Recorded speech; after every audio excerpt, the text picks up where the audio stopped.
May 18, 1863. Two generals stand before an impossible fortress rising from yellow bluffs. Vicksburg's cannons gleam like teeth in morning sunlight. Inside their leather-bound diaries, doubt mingles with determination, creating poetry from warfare's brutal mathematics. Sherman's pen scratches across parchment. The river bends here like a serpent's spine, coiling around our destiny. Grant traces maps with tobacco-stained fingers, calculating angles of death. Neither man suspects this siege will devour 47 precious days of their immortal souls. You must understand, Vicksburg wasn't merely another southern city. It was America's jugular vein, pulsing with cotton commerce and Confederate dreams. Lincoln himself declared with prophetic certainty, "Vicksburg is the key that unlocks victory." The war cannot end without it. Confederate General Pemberton peers through his brass telescope at gathering storm clouds. 29,000 soldiers depend on his decisions. Citizens flee into caves carved from Mississippi clay. His diary trembles with wine stains. We are surrounded by ghosts of our own making, fighting phantoms. Grant's previous attempts had failed spectacularly in Louisiana bayous. Disease claimed more Union soldiers than Confederate bullets ever could. Malaria, dysentery, typhoid, invisible enemies more deadly than artillery. Yet he returns, driven by obsession disguised as duty, destiny calling through cannon smoke. Sherman documents a different war entirely. I observe Grant smoking his endless cigars in contemplative silence. Behind those deceptively calm eyes burns an unquenchable fire that neither Mississippi rain nor Confederate artillery can extinguish. He envisions victory, while others see only mud. Shopkeeper Mary Loughborough becomes an accidental war correspondent. We have transformed into human moles, burrowing deeper into Earth's womb each passing day. Sunlight feels foreign against our cave-pale skin. Children forget how grass feels beneath their bare, dirty feet. Grant circles Vicksburg like a patient predator stalking wounded prey. His engineers dig approach trenches that snake closer each dawn, like mechanical serpents consuming southern soil. In his command tent, he studies family photographs, wondering if victory justifies blood-soaked mathematical equations. Think of Vicksburg as medieval Carcassonne under siege, but instead of catapults hurling stones, Grant wields starvation itself as his primary weapon. Instead of arrows piercing armor, he deploys time's relentless passage to slowly, methodically crush Confederate resistance into submission. Sherman records psychological warfare's subtle artistry. We hear their defiant church bells at dawn, ringing courage into frightened hearts. But their artillery grows noticeably quieter each passing week. Even rebellion requires gunpowder, and gunpowder requires hope. Both commodities are becoming dangerously scarce. Pemberton faces Solomon's impossible choice between two devastating options. Surrender preserves civilian lives but dooms Confederate morale across the entire South. Fighting unto death preserves military honor but guarantees massacre. His diary pages blur with wine stains, tears, and trembling handwriting. Wagon Master Samuel Collins writes home, "Lost another supply train to Confederate raiders yesterday. 17 boys buried in Missouri mud. Their mothers will never know their sons died delivering hardtack to strangers. War devours the innocent first, heroes last." Local resident Kate Stone records civilization's collapse. Rats have become expensive delicacies at our dinner table. Tree bark seasons our watery soup with bitter herbs. Mother hums childhood lullabies while enemy shells scream overhead, pretending normalcy while our familiar world crumbles. Sherman discovers unexpected humanity in captured Confederate letters, love poems written on ammunition wrappers, wedding rings traded for cornmeal, pressed flowers saved from home gardens. Even total war cannot entirely extinguish human tenderness. This profound realization troubles his military conscience deeply. Here's the shocking truth historians rarely mention. Confederate soldiers were eating their leather belts, boots, even saddles boiled into soup. Union blockade created artificial famine worse than medieval sieges. Children weighed less than their pet dogs. Starvation became warfare's cruelest weapon. Grant's private diary reveals sleepless nights haunted by responsibility. Julia writes letters asking when I'm finally coming home to Illinois. How do I explain that home feels like a foreign country now? Victory tastes like bitter ashes before it's even fully won. The siege transforms ordinary men into reluctant philosophers of human nature. Sherman writes, "Total war strips away civilization's comfortable veneer, revealing creatures we never knew existed within ourselves. Some discover angels hiding inside. Others uncover monsters. Most find both simultaneously. Vicksburg's children play elaborate war games in underground cave dwellings, assigning roles with innocent enthusiasm: Union soldiers, Confederate defenders, terrified civilians. Death becomes childhood entertainment when you're 7 years old and experiencing genuine hunger for the first time in your brief life." Confederate soldier Augustus Mecklin records survival's cruel deceptions. "We consume leather soup while calling it beef stew with straight faces." Self-deception becomes essential survival skill. The human mind protects itself by completely rewriting reality. Sometimes I believe our desperate lies entirely. Grant studies nightly casualty reports by flickering candlelight's dancing shadows. Each sterile number represents someone's beloved son, father, brother, forever lost. Mathematics of mourning multiply endlessly. He wonders whether future generations will judge his choices or simply forget them entirely. Steamboat Captain Thomas Wilson navigates through floating corpses in the Mississippi. His journal records horror. The river runs red some mornings. Bodies surface like accusations from underwater graves. Fish refuse our hooks now. Even nature rejects this madness we've created. Sherman observes enemy positions through powerful field glasses. Their battle flag still flies proudly, tattered but magnificently defiant against gray skies. I deeply respect their courage while simultaneously planning their complete destruction. War creates such beautiful contradictions within the human heart. Pemberton's devoted wife writes letters he will never receive from their Mississippi plantation home. She describes empty rooms, cold beds, neighbors whispering behind closed doors about defeat.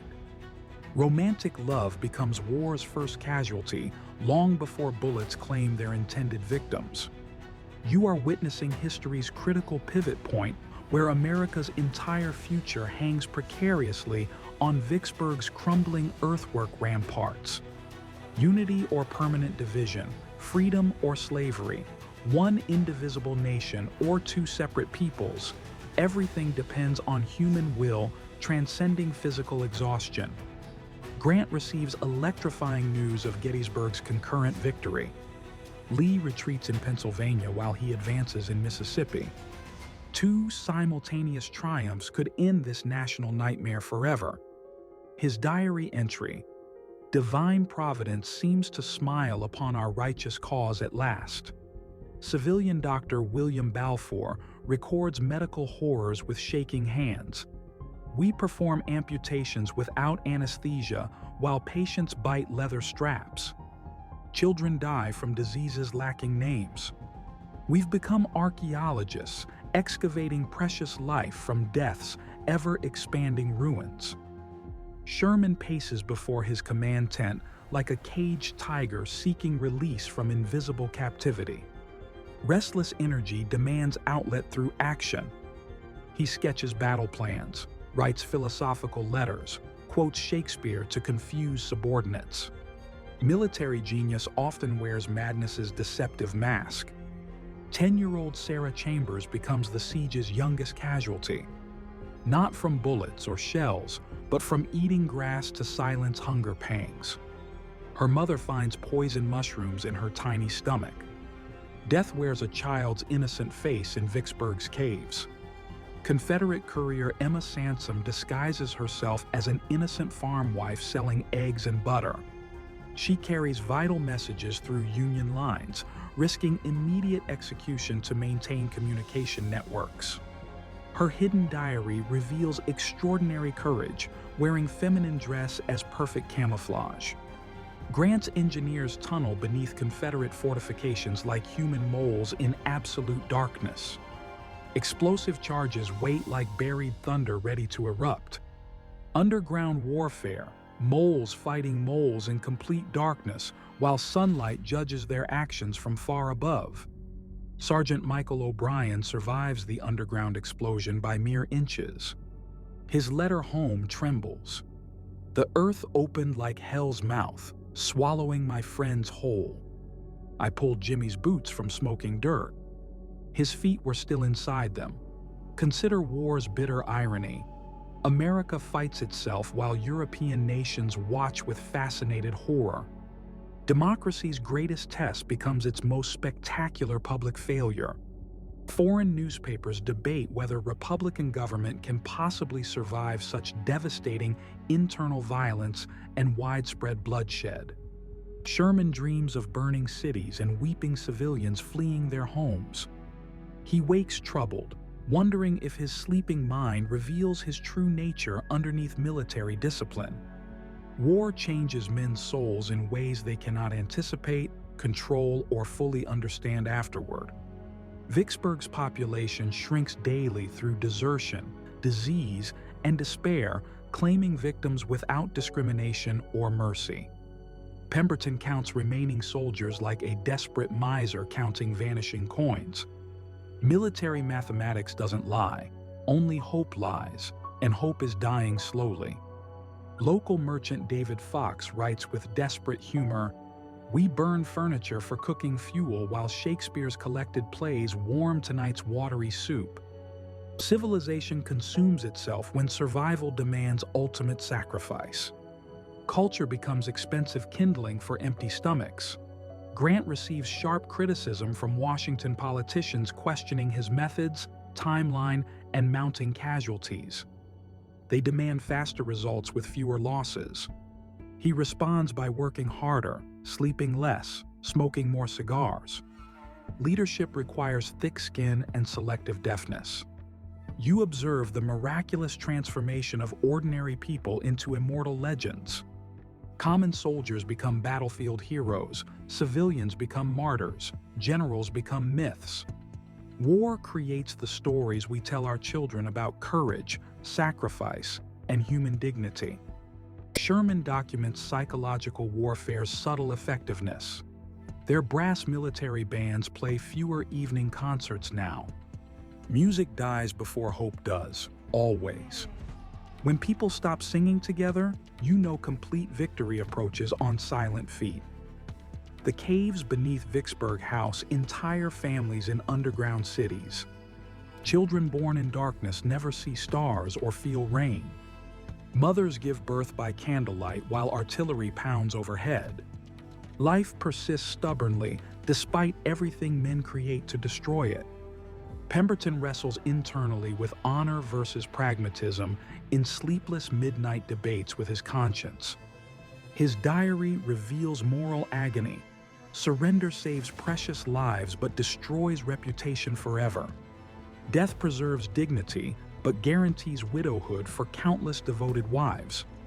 Union supply clerk Benjamin Hayes discovers something heartbreaking. Confederate deserters leaving farewell letters for wives they'll never see again. Tell Mary the roses she planted still bloom despite the war. Beauty survives everything men destroy. Remember me in springtime. Confederate nurse Fanny Beers tends wounded soldiers in makeshift hospitals created from abandoned buildings. Her journal records acts of kindness that shine like candles in war's overwhelming darkness. Human compassion survives when everything else dies around it. The siege enters its sixth, devastating week. Soldiers on both sides begin resembling walking scarecrows. War consumes flesh before consuming spirits completely. Grant writes, "We're all becoming ghosts of our former selves, shadows of who we once were." You must imagine hunger as a living creature with its own malevolent personality. It grows stronger each day, demanding sacrifice from weaker hosts. Vicksburg's citizens feed this monster their furniture, pets, leather goods, eventually their hope itself. Sherman observes Confederate flag ceremonies with grudging respect. They lower and raise that banner daily with military precision. Ritual becomes defiance when reality offers no comfort. Symbols matter desperately when hope fades. I almost envy their simple faith. Grant faces his darkest hour reading casualty lists by candlelight. His hands shake uncontrollably. A telegram from Julia begs him to come home immediately. Their youngest son lies dying from scarlet fever. Victory demands choosing between family and nation. Underground explosions shake Vicksburg's foundations like earthquakes from hell itself. Grant's miners detonate massive charges beneath Confederate fortifications. Earth erupts skyward while men scream underground. Military engineering becomes geological apocalypse witnessed by angels and demons. Local resident Alice Shannon records time's distortion. We've stopped counting days or weeks entirely. Time means nothing when every moment stretches toward eternity. Survival becomes its own calendar, measured in heartbeats rather than hours or minutes. Pemberton receives ultimatums from Richmond demanding impossible choices. Fight to death or face court-martial for cowardice. His superiors offer martyrdom or disgrace. Leadership sometimes means choosing between different types of failure, both equally devastating to reputation. Sherman writes philosophical observations about human nature. Total war reveals truth through violence and suffering.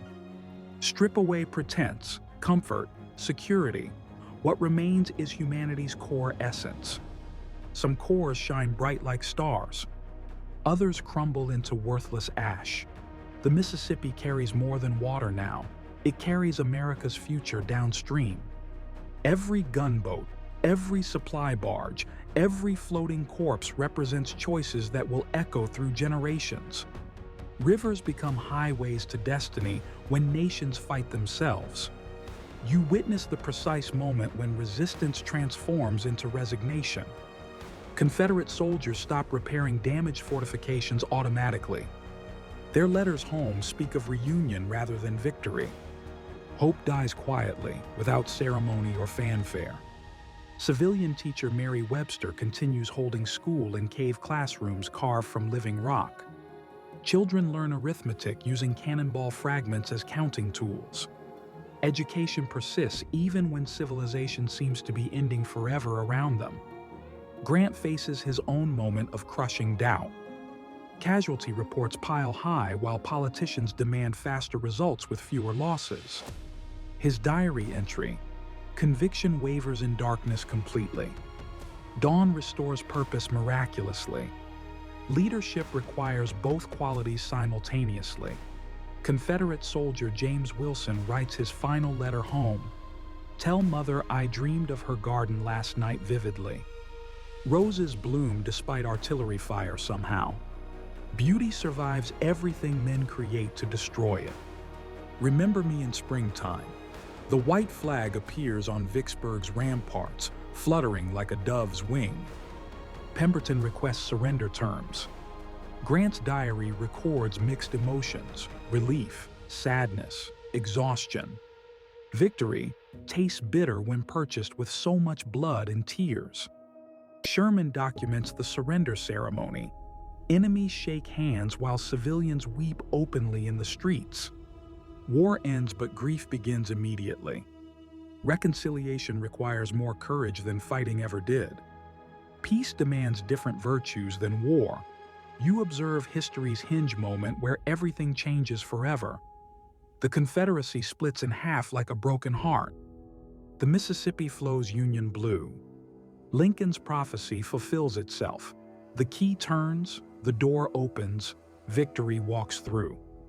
Grant's final diary entry about Vicksburg: "We conquered a city, but lost pieces of ourselves in the process." Victory celebrations feel hollow when surrounded by so much unnecessary suffering. War changes everyone it touches forever. Vicksburg's civilians emerge from caves like resurrection figures returning from death itself. Sunlight blinds eyes accustomed to darkness. Children touch grass with wonder and amazement. Life slowly, carefully, begins teaching itself to hope again. Sherman reflects on war's hardest lessons. "We came seeking military victory over enemies. We discovered human complexity instead. Every enemy face revealed someone's beloved son. Hatred cannot survive such intimate knowledge of shared suffering. Here's what textbooks won't tell you. Confederate and Union soldiers secretly traded tobacco for coffee during truces. Brothers fought on opposite sides, recognizing each other across battle lines. War's greatest casualty wasn't territory or politics. It was the myth of absolute enemies. The siege's end creates new beginnings from destruction's ashes.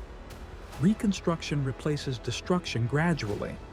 Former enemies become neighbors sharing meals. Gardens grow where artillery once bloomed. Time heals wounds carved into America's flesh. Think about legacy. Grant and Sherman's diaries survive while their subjects crumble into dust. Words outlast weapons always. Stories defeat armies eventually. Memory becomes the only battlefield where everyone eventually finds some form of victory. Pemberton writes his final entry: "We lost everything except honor, which perhaps was enough for conscience." Future generations will judge our choices harshly or kindly. I hope they remember we tried serving principles larger than ourselves. The Mississippi River flows free again, carrying commerce instead of coffins downstream. Steamboats transport cotton rather than corpses. America begins healing, one conversation, one friendship, one shared meal at a time. You understand now, Vicksburg wasn't just about military strategy or tactical victory. It was about whether democracy could survive its greatest test. The answer came written in diary pages, preserved in blood, carved into history forever.